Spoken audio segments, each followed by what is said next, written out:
suis venue témoigner de ce que Christ a accompli dans ma vie. Et qu'est-ce qu'il a fait, ce merveilleux Christ?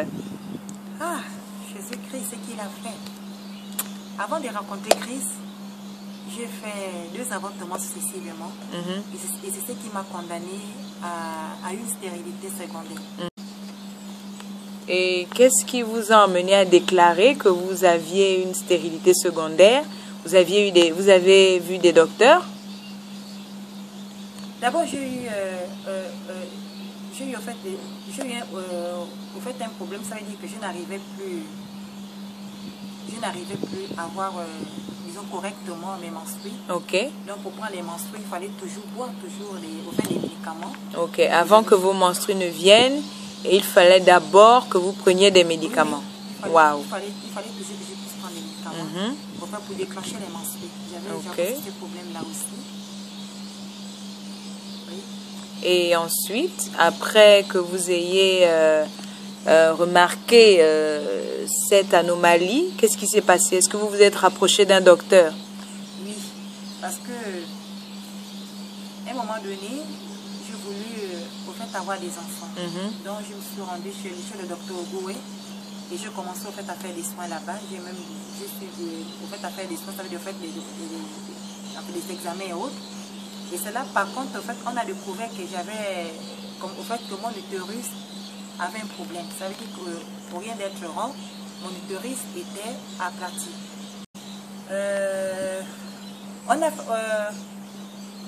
J'ai suivi un traitement parce que je voulais normalement avoir des enfants. Donc je suis vraiment un traitement, mais apparemment il n'y avait pas vraiment de suite. Ça veut dire que je m'en souviens. Que je suis même passée par le bloc.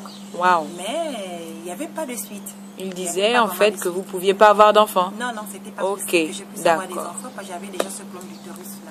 Waouh. Et vous vous êtes arrêté là ou bien? Non. J'ai même changé les médecins parce qu'après je me suis rendue chez le docteur Ndiendie. Moi je me rappelle. Et là-bas aussi, c'était aussi la même chose aussi. Je suis repassée même par le bloc.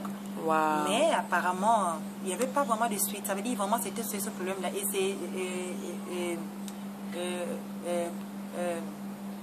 c'est même lui-même qui me dit, bon, donc dans ce cas, il faut peut-être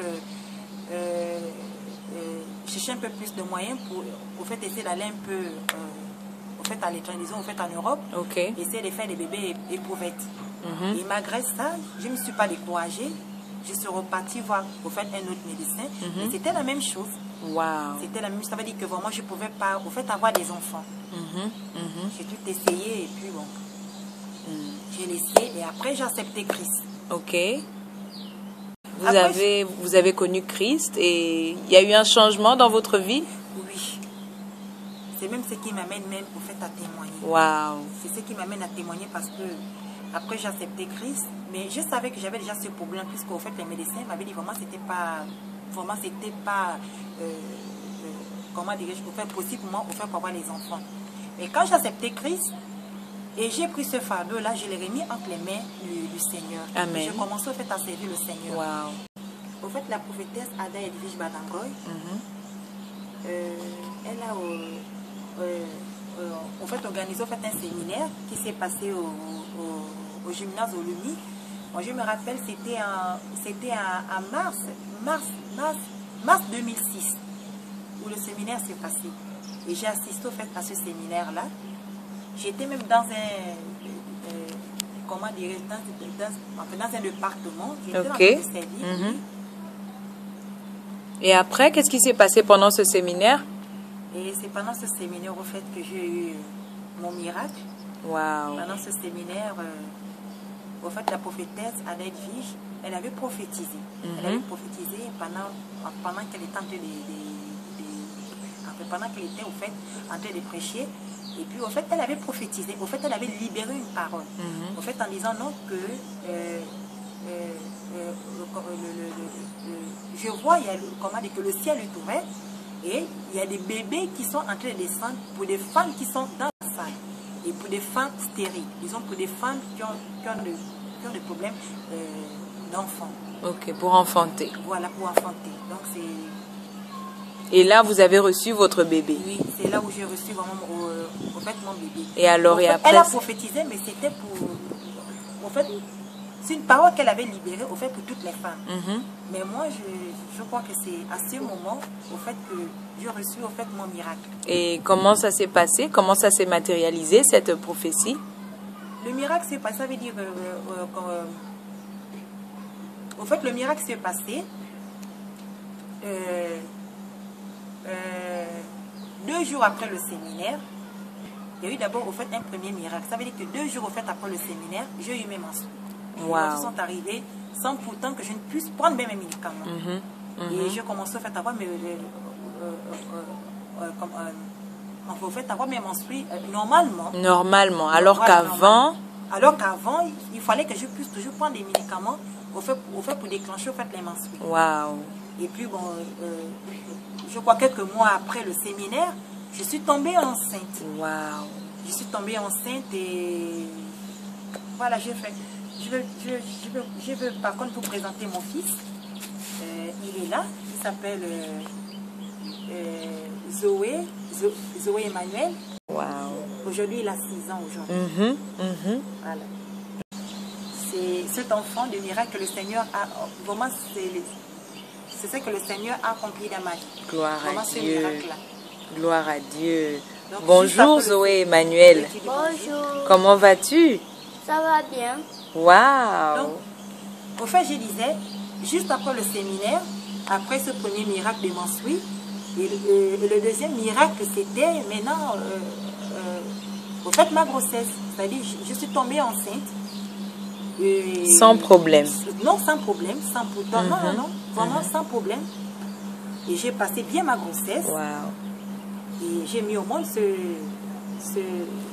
ce charmant jeune homme. Ce petit garçon. Au fait, il est né 1 an après le séminaire. Parce que le séminaire s'est passé en mars 2006. Et lui, il est né en juillet, le 30 juillet 2007. Waouh. Waouh. Voilà, c'est le miracle que le Seigneur a accompli dans ma vie. Alléluia. Et je voulais vraiment, au fait, profiter de ça pour bénir le Seigneur, pour dire vraiment que Dieu reste Dieu. Là où les hommes disent que vraiment c'est impossible, vraiment c'est pas vraiment impossible, vraiment pour Dieu. Amen. Dieu accomplit encore des grandes choses. Amen.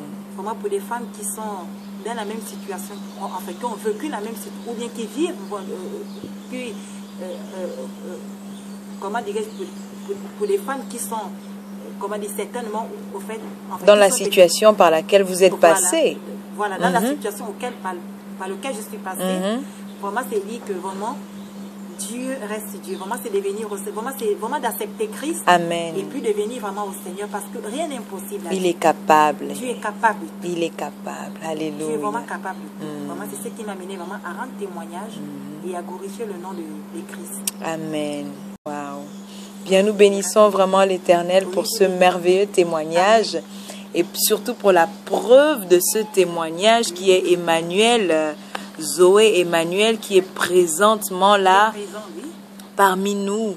Un bébé qui avait été déversé comme une pluie dans la vie de la sœur Thérèse, qui avait été enchaînée pendant longtemps sous le joug de la stérilité.